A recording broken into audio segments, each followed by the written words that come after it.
met my husband while serving NYSC. I met him in church. And it meant that because I was doing my NYSC, that was not where I was based. I had to go back to once my service here was complete. So our marriage first experienced, I'll say, movement, migration, because I had to move him from his comfort zone from where I met him in Ekiti to Lagos. And so first 5 years was a bit about settling in, and then I took him almost immediately. So took him for twins again almost immediately. So it was a lot going on where new to marriage, we just found out we're expecting twins. I think it was a mix of a number of things, and I would say the first 5 years was a huge test on us, test on unity, on understanding, and on overcoming fears. It was adventurous. It was a mix. I can't use one word to describe it. It was a mix of several things. So yeah, I would say that was the early part of the first 5 years for me, in summary. And scaling over that and being able to continue the ride after the bumpy or slightly bumpy start. Yeah. So how about the last... last 3 or 4 years now? It's going to be 4 years later. Yeah, it's been beautiful. It's been beautiful. Outside, it's been beautiful. Getting to know the children, getting to have those beautiful kids. It really was a beautiful moment, getting to have a partner that was understanding, that had your back, that you just knew there was someone who had your back. Yeah, I guess it was beautiful. If I were to use one word, I'll say it was beautiful. The word would be beautiful. Yeah. Yeah, so for me, the first 5 years was more like an episode I'll call The Making. It's like the making, it's like the foundation of everything that we're meant to be building on after the first 5 years. Like she said, what I do and how I do what I do has been in a place for almost 13 years before I got married. And moving from that space, because of love, to a new terrain, I do business of my own and all of that, then getting to a place where nobody really, get to know who you are and all of that, and also jobs and, businesses, leaving almost everything you have, where you're coming from to a new place and all of that. And then, like she said, getting pregnant almost immediately, then, having to get her to twins, going through that more like roller coaster of emotion, you're expecting is a great thing, but the season of carrying that pregnancy is also a kind of huge test, for us. And so it's just basically, like she said, tested us. But it's a good test because it now gives us the opportunity to be able to help others that are going through that phase of building or making as well. Then the last almost 4 years now, because we'll be married for 9 years by October. Yeah, so I'll say the last 3+ years has been more like building on the making, and also topping it up with a younger one almost 3 years ago. So it's been beautiful career-wise. We've experienced growth, and also as a family, we're building, and it's been great. Yeah.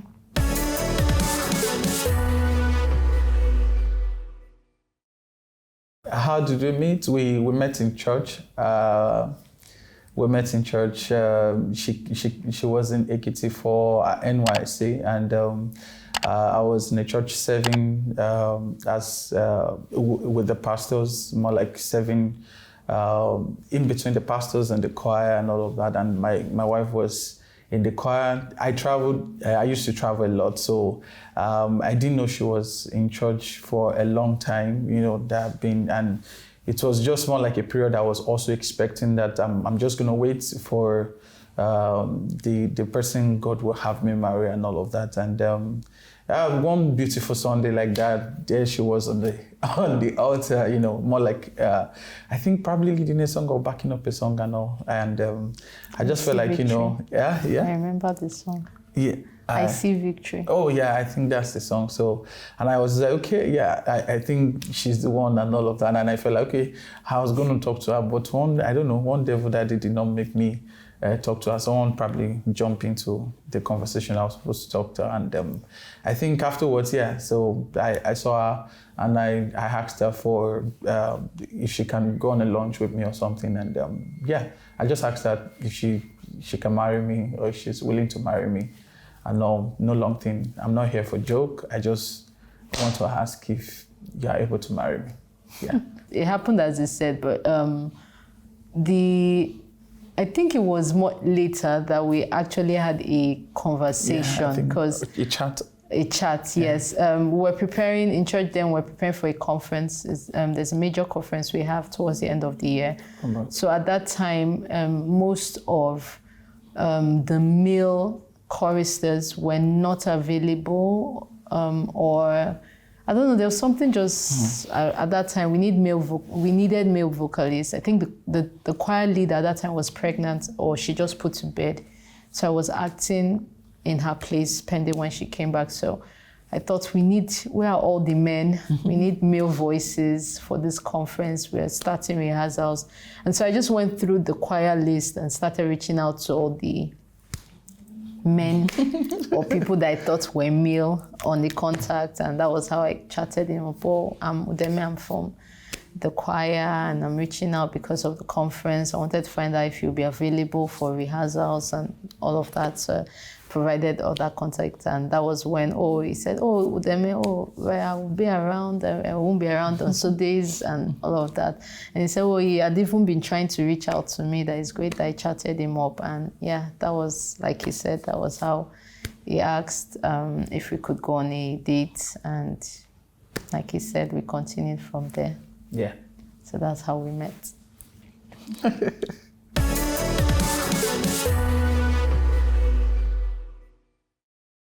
So my first impression of her was, I don't know, she looked like a nerd, she had these very big, thick eye glasses and beautiful, more like, I don't want to say, someone I've not tested so many waters like novice, but I was just looking at, I'm willing to more like be a part of this person's life if this person is willing to be a part of my life. So, yeah. First impressions were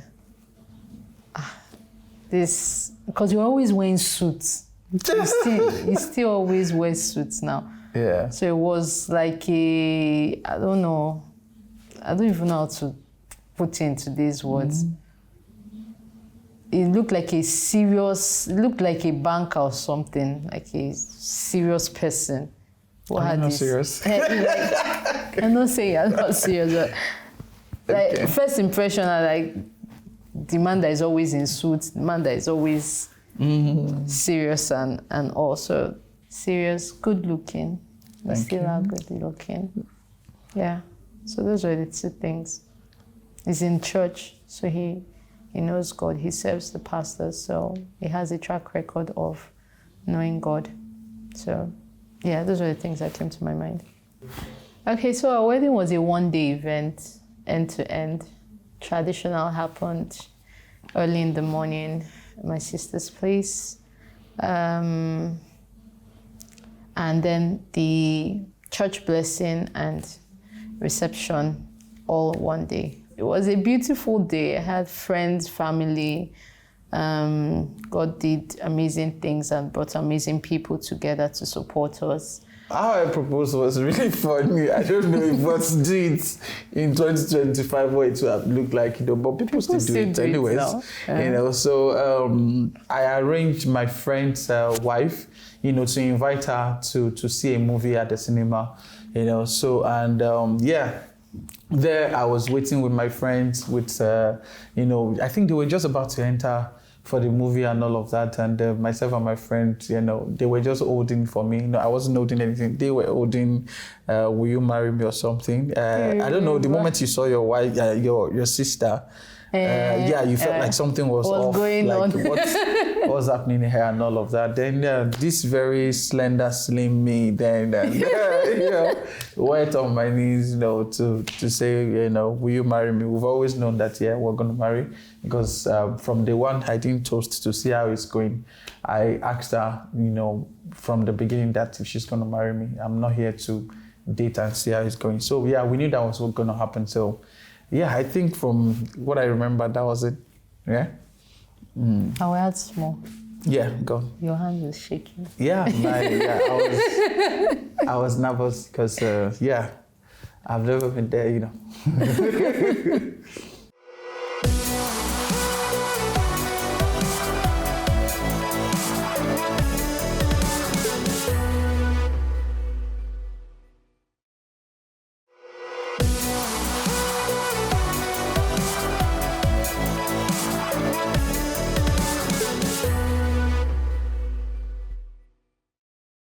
What is your biggest fear when it comes to our marriage, and how can I reassure you? I don't know if that's my biggest fear, but that's what comes to mind. Maybe you just get tired of this circle of events, of seeing my face, and just say maybe I should take a trip somewhere, or maybe you want to excuse yourself somehow. Maybe. Okay, I want to assure you that will not grow tired of you. They will not of each other. We're not gonna be tying wrapper until we grow old and all of this. Help me God. Yeah, so help me God. It's not. It's easy to say, but so help me God. So help you God. Yeah. Okay. So, your question? Yes, my question. What is one sacrifice you've made for our marriage that I may not have fully appreciated? I wouldn't call it a sacrifice, but a role I have to play, or I had to play and still playing, which is more or less like living what I think you know it already. Living where what I call what was going on well and all of that, and moving to Lagos and starting afresh. Not even starting until several years after, because I wouldn't stay starting afresh like that. Because when I got here, you got pregnant, and a good thing, a great thing, and all of that. But I had to stay back throughout the whole storm at the hospital for months and all of that. And then afterwards, you have to grow in the career. I had to stay back with the kids and ensure that I was home and all of that. So I couldn't move so much and all of that. Then as you started moving in your career, it was as if I was really slow, and it was as if I was laid back. I wasn't really doing so much and all then. But we thank God. Thank the Lord. So then, what is the biggest lesson our marriage has taught you so far? Marriage has taught me forgiveness. Our marriage has taught me forgiveness, the power of forgiveness. It has also taught me the importance of having a support system. I would say even from the wedding, the community of people that came around didn't just make it possible, but made it beautiful. Then after that, when the twins came up, and most of my fears around that time was, we have barely been able to take care of ourselves. How will we take care of two people, from a family of 2 to 4? And there was that support system, my sister, her husband, my parents. There's your auntie. There was that support system that, even though we had doubts on us, ourselves, and we were not vocalizing the doubts. You could read each other's fears and concerns, and those support systems were just like a voice behind us saying whatever happens. I remember something my sister said during those times, and she said, you are not alone. You are not alone. I'm here. And it was as simple as that. It was a powerful reminder to me that I can scale whatever it is, we can scale it. And yeah, so I learned the power of community, the power of a support system, power of forgiveness, and also how unity and understanding can help you grow. I know that when we were planning the introduction, there were the differences of Yoruba, and then Yoruba and Akwa Ibom cultures don't collide, don't come together very much. And then my elder sister also married a Yoruba man, so my dad was already on the defensive.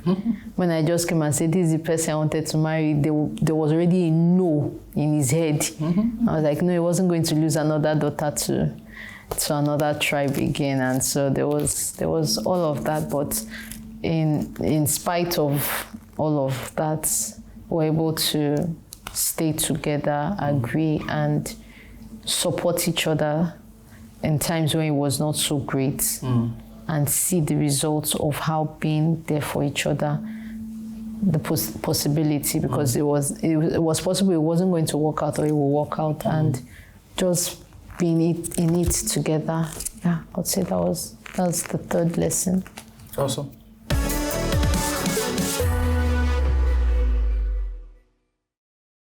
Are you comfortable with the ways we've been handling conflicts before now, and how would you prefer that we handle it, or how better can we improve it? Okay, so I would say I'm 100% comfortable with how we currently handle conflicts. I think it can be better. I tend to something happens that I'm not so happy about, and I just persevere.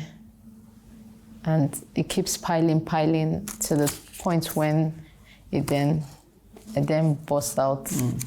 And I'm sure you've noticed it, because I always have examples. Anytime we eventually then get to confront it, so I get to challenge it, I always say, this happened then, this happened then. There's always a reference, because I didn't face it head on. So I would say one thing that we could do better is facing it head on and dealing with it, right?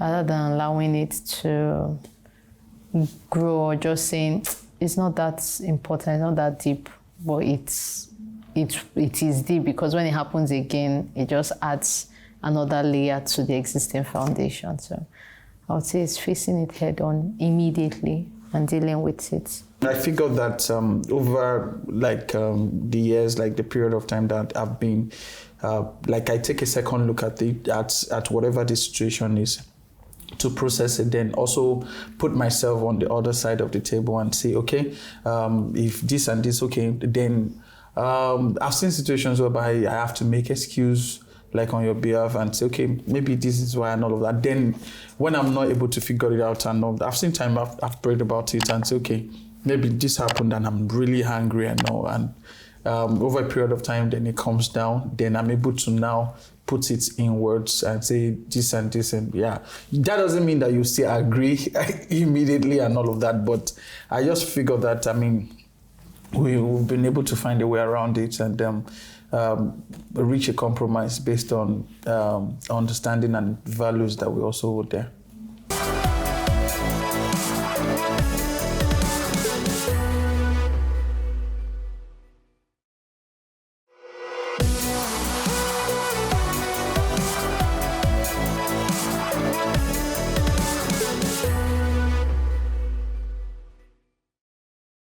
Would you rather go 1 year without kissing me, or watching TV together? 1 year without kissing you versus watching TV together. Or 1 year Without watching TV without together? watching TV together. Which one would you rather choose? 1 year without watching TV together. All right, your turn. If I was a Nigerian dish, what would be that dish and why? I think you already know. I don't know. That's what I'm asking. I think if we're a Nigerian dish, what will it be?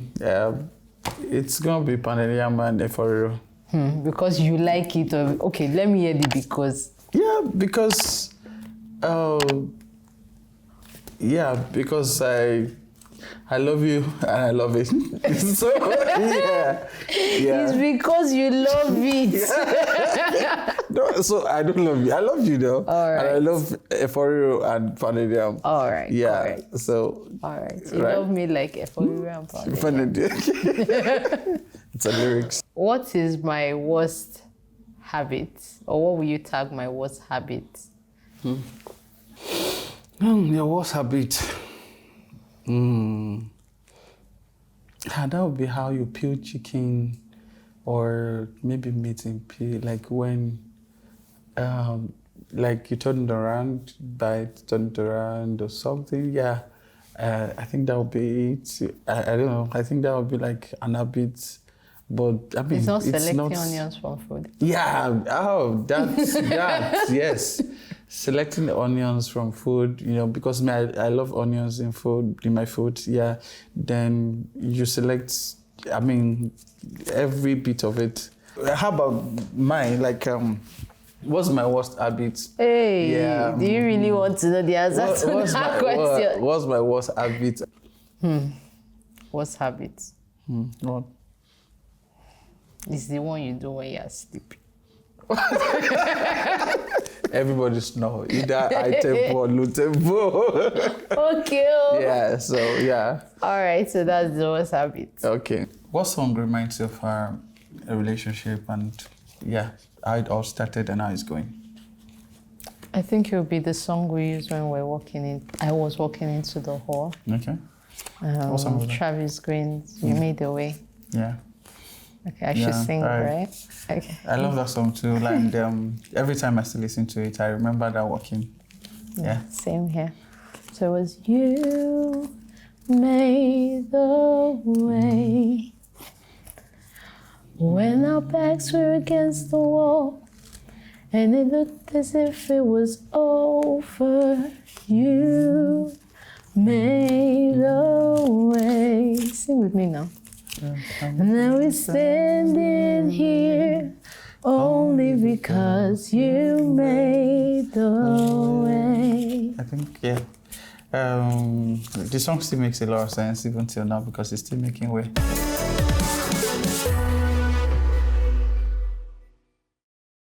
Here's my love letter to my darling husband, Temitope Jalekun, Imami.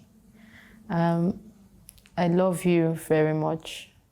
I hope you are able to quantify the love I have for you.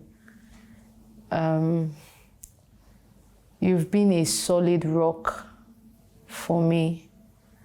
As Mama D would say, you are like 5 people in one, and it's a reality for me. You've been a confidant, you've been a friend, you've been a lover, you are a father to our children, and you've given me the confidence and provided me with everything that I need to pursue my dreams. You've trusted me to fly, and I'm soaring because of you. Thank you for being my solid support system. Thank you for being an amazing husband. Thank you for being a loving father to our children. Thank you for being our 5-in-1. I truly love you.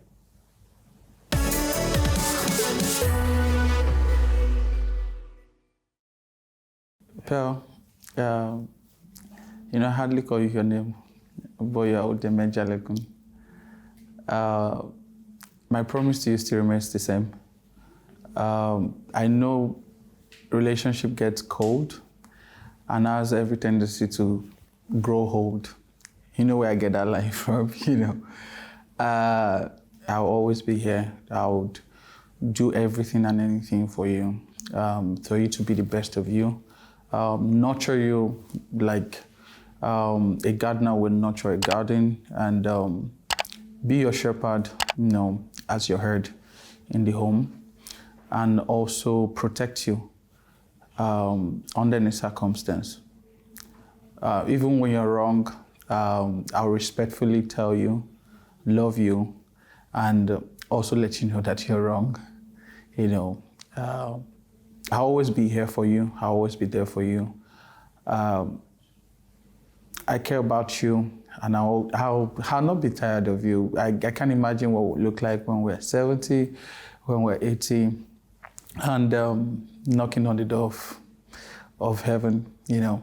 But while we're here, I want to enjoy every minute, every day, every hour, every month, every year with you, yourself and the kids. And like I said, I just want to see you fly. I want to see you shine. I want to see you take over the world. And we'll do that together. Love you.